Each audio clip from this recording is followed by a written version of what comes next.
Picture the ancient Mediterranean, 300 years before Christ, and there's one power that absolutely dominates the waves. Not Rome, not yet, not Greece. Their time has passed. We're talking about Carthage, a Phoenician city-state in North Africa that built an empire not through land armies, but through the most advanced naval technology the ancient world had ever seen. At the heart of that dominance was a weapon so devastating, so perfectly engineered for its purpose, that it turned naval warfare into an industrial slaughter. We're talking about the naval ram, a bronze-sheathed battering weapon mounted on the bow of a warship that could punch through wooden hulls like a spear through paper. For centuries, Carthaginian rams ruled the Mediterranean, sinking enemy fleets, protecting trade routes, and making Carthage the wealthiest city in the Western world. Then Rome showed up, and in one of history's greatest technological heists combined with tactical innovation, they figured out how to beat the unbeatable.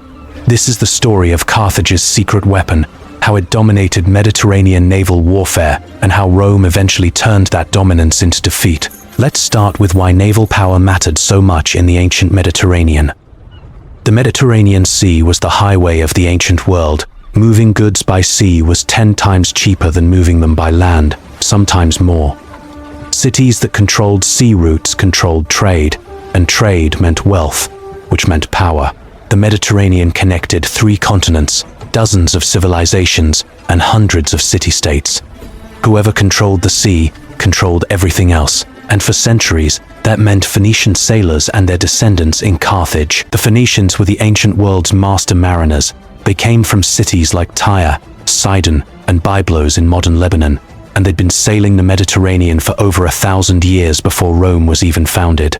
They established trading posts and colonies all over the Mediterranean, from Cyprus to Spain, and their greatest colony, founded according to tradition in 1814 BC, was Carthage, located on the coast of modern Tunisia. Carthage sat at a perfect strategic position, controlling the narrows between Sicily and Africa, the choke point that divided the eastern and western Mediterranean.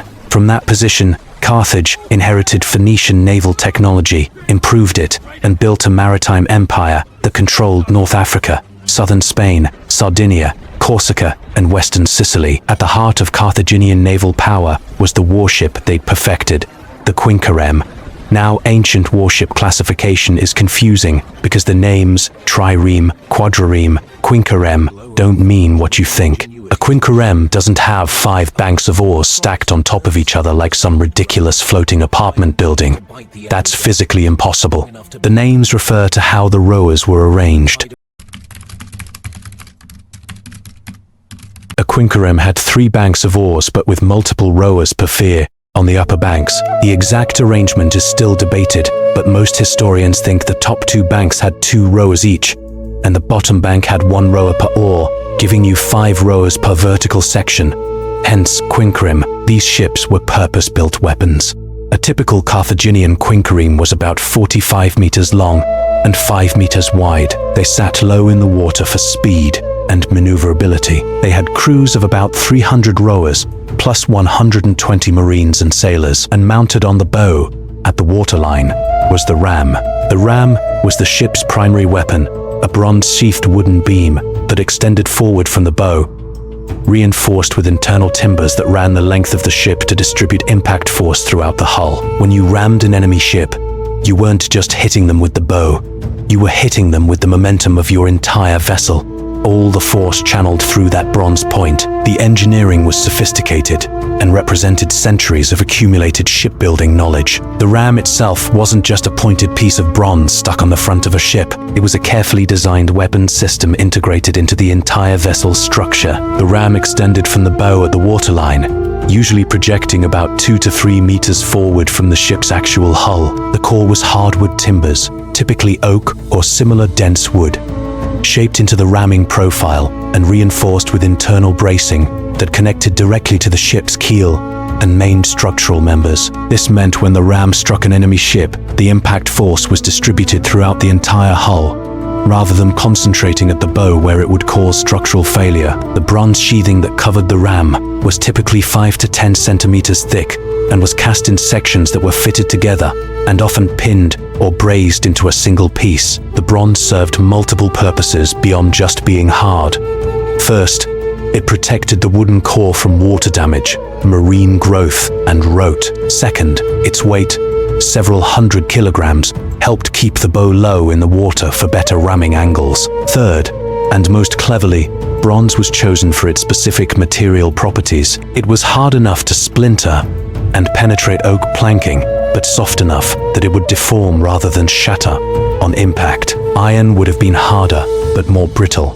It might shatter on a heavy impact, and it corroded rapidly in seawater. Bronze was the perfect material for a ram that would be used repeatedly in combat. The 3 horizontal blades or fins, arranged vertically, each had a specific purpose based on centuries of combat experience. The lowest blade struck at or below the waterline, ideally penetrating the enemy hull at the point where the keel met the lower planking. This was the most structurally critical area of the ship. Breach it and water would pour in rapidly, and even if the hull wasn't immediately fatal, the flooding would destabilize the ship and slow it down, making it easier to ram again or for other ships to finish it off. The middle blade hit the main hull planking at the level of the first or second rowing bench. This was where the hull was thickest and strongest, reinforced by internal frames and the rowing benches themselves. So this blade had to be robust and well angled to punch through. A successful strike here would splinter the hull, potentially injure or kill rowers inside, and create a breach that would be difficult to repair even if the ship survived. The upper blade could strike the enemy's oars, snapping them and possibly injuring the rowers, or it could strike the top of the hull where the marines and sailors stood, causing casualties and structural damage. The exact angle of attack mattered enormously. Hit perpendicular to the enemy hull, and your ram might punch completely through, but then stick, embedding itself in the enemy's internal structure. You'd be locked together, both ships listing as water poured in, unable to maneuver, vulnerable to attack from other ships. Your rowers would be frantically trying to back water to pull free while the enemy marines might be trying to board you. It was a nightmare scenario. The ideal strike was at an angle of about 30 to 45 degrees to the enemy hull. This allowed the ram to punch through, create a long gash rather than a single hole, and then slide free as your ship continued its momentum past the enemy vessel. The rowers would immediately reverse, backing away before the ships became entangled, and the enemy ship would be left with a gashed hull taking on water while your ship was still mobile and could engage another target. The ram could weigh anywhere from 200 to 400 kilograms, depending on the ship's size and design, and when driven by a ship with 300 rowers pulling at maximum speed, perhaps 7 to 8 knots, the kinetic energy was enormous. Modern reconstructions and calculations suggest the impact force could exceed 50 tons, more than enough to splinter oak planking that was typically 5 to 10 centimeters thick. The sound of a successful ramming attack was reportedly thunderous, a massive crash, followed by the splintering of wood, the screams of injured rowers on the struck ship, and the shouts of the ramming crew as they reversed oars to pull free. But the ram was useless without the tactics to use it effectively, and this is where Carthaginian naval expertise really showed. Naval ramming wasn't like a ship's battering ram, where you just point and charge.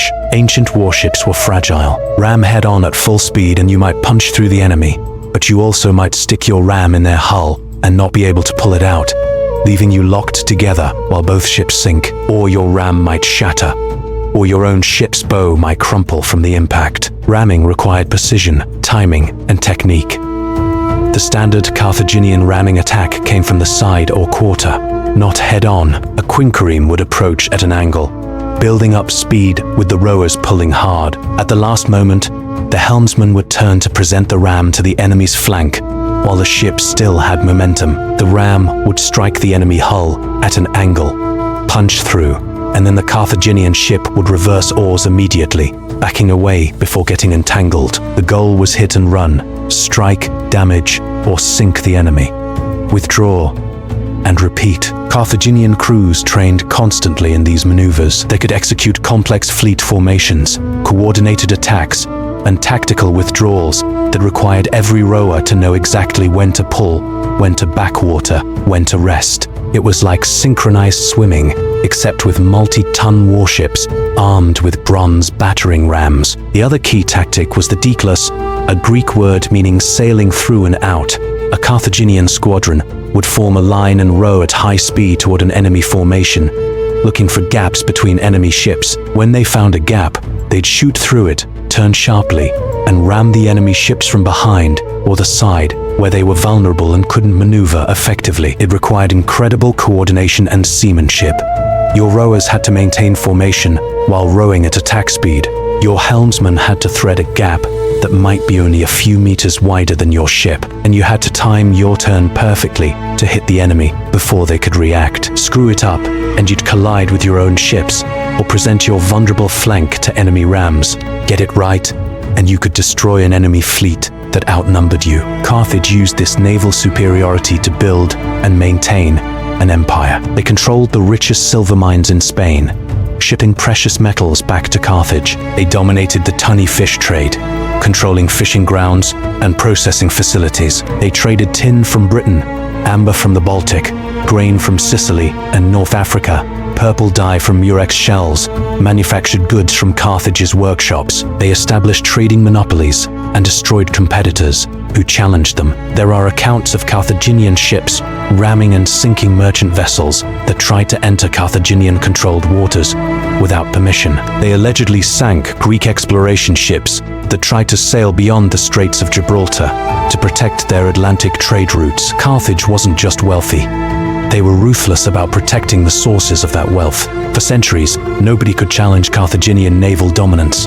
Greek cities tried and mostly failed. Syracuse in Sicily, the most powerful Greek city in the west, built large fleets but couldn't consistently beat Carthage. The Syracusan tyrant Agathocles tried to invade North Africa directly in 310 BC, landing an army near Carthage itself. His fleet was destroyed by Carthaginian naval attacks, and though his army survived for several years, he eventually had to abandon the campaign. The message was clear. Carthage controlled the sea, and if you fought them on the water, you lost. Then Rome showed up, and everything changed. The First Punic War started in 264 BC over control of Sicily. Rome was a land power, arguably the most effective land military in the Mediterranean. But Rome had virtually no navy. They'd never needed one. Their experience with warships was basically non-existent. Meanwhile, Carthage had the largest, most experienced navy in the Western Mediterranean. Hundreds of warships, thousands of trained rowers and sailors, and centuries of institutional knowledge about naval warfare. When the war started, every rational observer expected Carthage to dominate at sea, while Rome might win on land, leading to a long stalemate. Instead, Rome did something crazy. They decided to build a fleet and beat Carthage at their own game. According to the ancient historian Polybius, Rome's first move was to capture a Carthaginian quinquereme that had run aground. Roman engineers took it apart, studied it, figured out how it was built, and used it as a template. Within 60 days, Rome had built 100 quinqueremes and 20 triremes, about 120 warships total, built from scratch by a city with no naval tradition. This is insane. These were complex vessels requiring advanced shipbuilding techniques, specific timber treatments, bronze work, and rigging that Romans had no experience with, but they did it, which tells you something about Roman industrial capacity and determination. But building ships wasn't enough.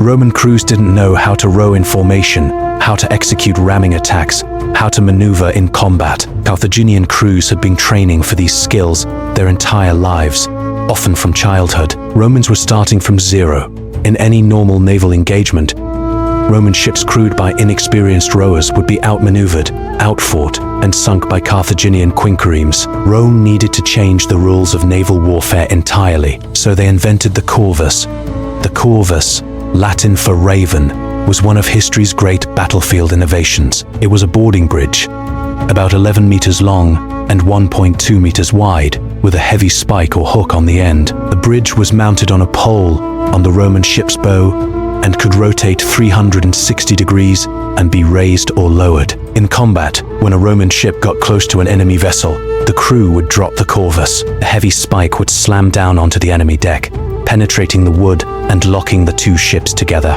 Then Roman marines, about 120 per ship, would charge across the bridge and turn the naval battle into an infantry fight. And Rome's infantry was the best in the Mediterranean. Carthaginian marines couldn't compete with Roman legionaries in close combat. The corvus transformed naval warfare from a contest of seamanship and ramming tactics into a boarding action, where Roman advantages in infantry combat dominated. The first major naval battle of the First Punic War was at Mylae in 260 BC. Rome sent out their new fleet of about 130 ships under the consul Gaius Duilius. The Carthaginian fleet under Hannibal Gisco, not the famous Hannibal, that's his son who comes later, had about 130 ships crewed by experienced sailors who'd been dominating the Mediterranean for generations. The Carthaginians approached confidently, planning to use their superior seamanship to outmaneuver the Romans and ram them from advantageous angles. But when they closed with the Roman ships, the corvus bridges dropped,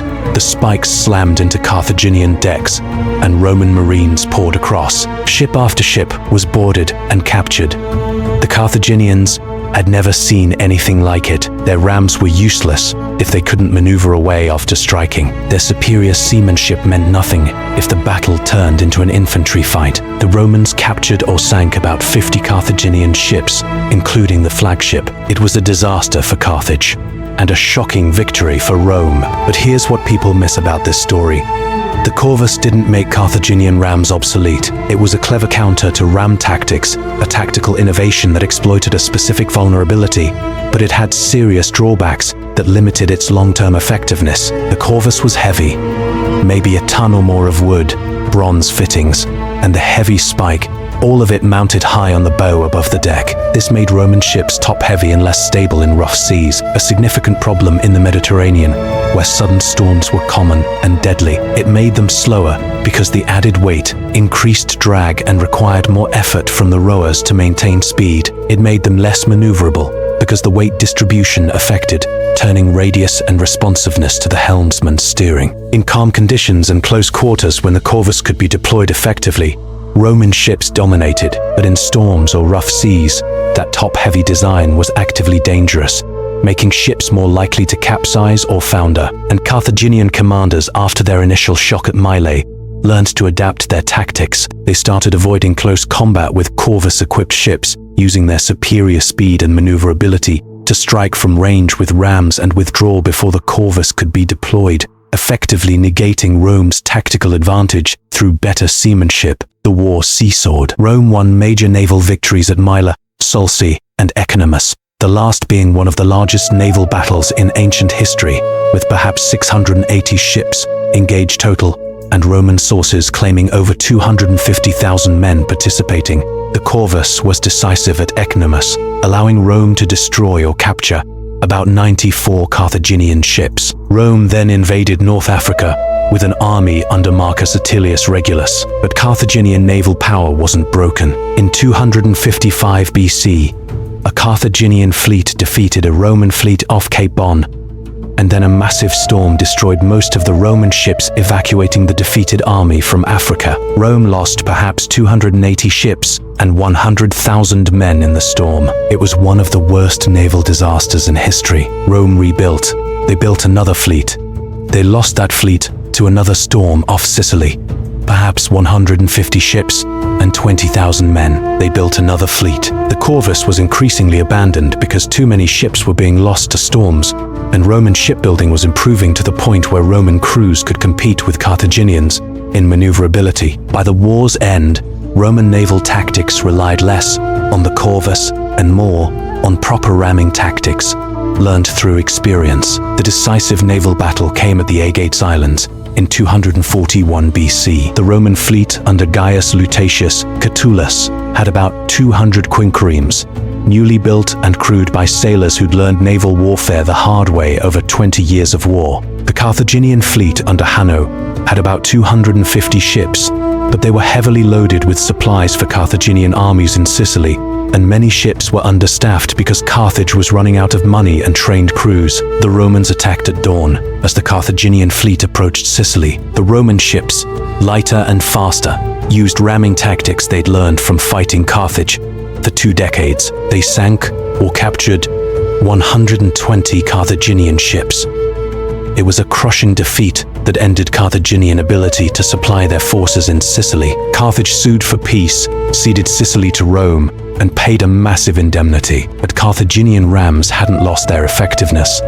Carthaginian naval power had been ground down by 20 years of war and by Roman learning. Rome had started the First Punic War with no navy and no naval experience. They'd ended it with the largest, most experienced fleet in the Mediterranean and naval tactics that could match anything Carthage threw at them. That's actually more impressive than the Corvus.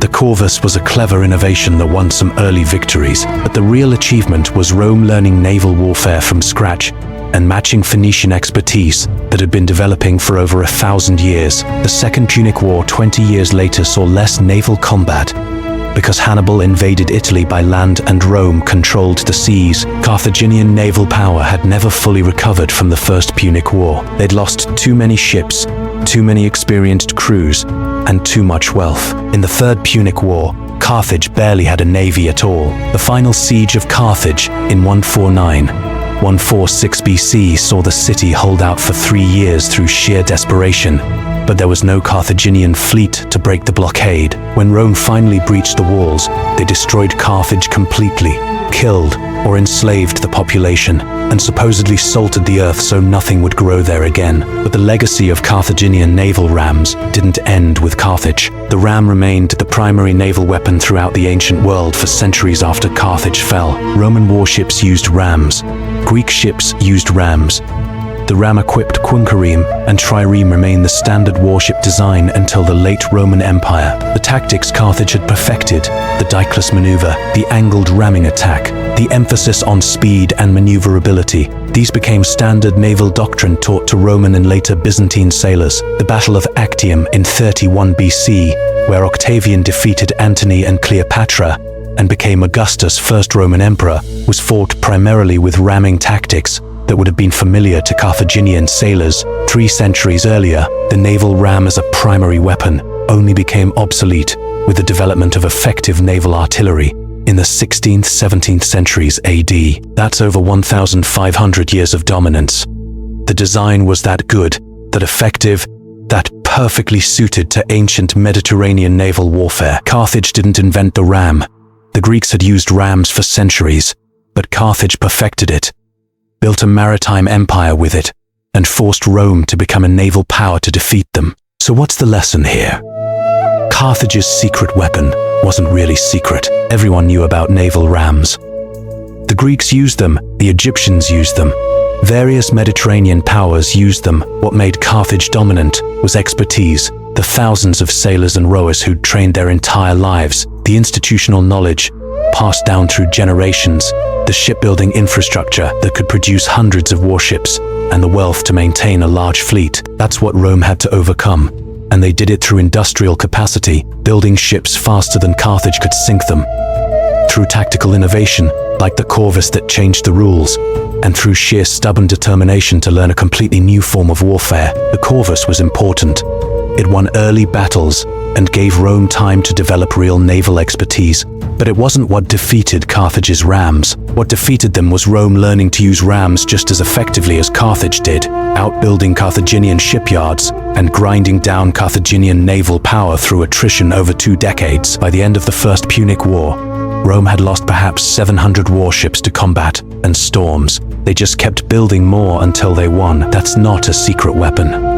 That's the industrial might and manpower of a state that controlled all of Italy versus a T-state that relied on mercenaries and couldn't sustain losses at that scale. The Carthaginian naval ram dominated the Mediterranean for centuries because Carthage had the wealth, expertise, and infrastructure to maintain naval supremacy. It stopped dominating when Rome matched that wealth, learned that expertise through hard experience, and built the infrastructure to compete. The ram itself remained effective. What changed was who could use it better, and that's actually the real story here. Superior technology means nothing without the institutional knowledge to use it, the industrial base to maintain it, and the economic resources to sustain it. Carthage had all 3 for centuries.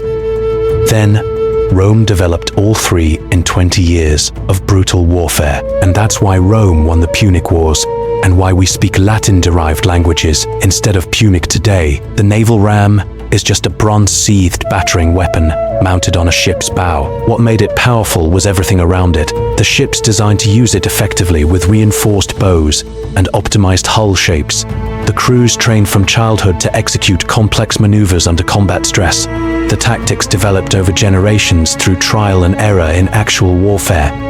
The wealth to maintain fleets of hundreds of ships, the shipyards capable of constructing and repairing warships rapidly, and the political will to protect maritime dominance at any cost. Carthage had all of that, and it made them the Mediterranean's naval superpower for 3 centuries. Rome figured out how to match it, and that's the real story of Carthage's secret weapon, and how it was eventually overcome through determination, innovation, and industrial capacity that even Carthaginian wealth couldn't match.